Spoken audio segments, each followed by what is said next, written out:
Debt, according to our constitution, is one of those things we must first pay for before we pay for everything else. And you know what's going to happen. They're going to borrow more, so we are going to pay anyway. For every 100 shillings that he has, 60 shillings has been claimed by his debtor. So if you use that money to pay debt, it means it's not available to cover other things. But broke means we are not paying our bills on time. But I think we overloaded on debt. I agree.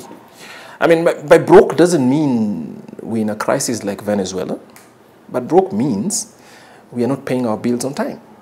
And you can tell that. So, for instance, we know that there are people who supplied services legally to government and haven't been paid for 14 months, heading 2 years now. That's what brokenness is. Brokenness is if you were to close shop right now, say for instance, and say, look, what's the balance of our liabilities against our assets? We are definitely on the red. The first thing is to stop digging, which is let's stop the debt overdose, just cap it for a while.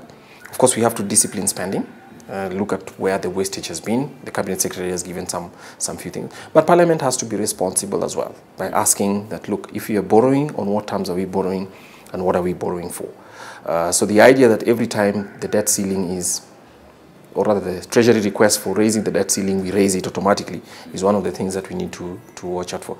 But in general, we need to cap our spending. Our view at the Institute of Economic Affairs, just based on back of the envelope analysis, tells us that all the things that we wish to accomplish this year, remember we are spending 2.63 trillion, we could actually accomplish for 2 trillion alone. So a lot of things that we are buying are things we are buying that we don't necessarily have to buy at the prices that we're buying them.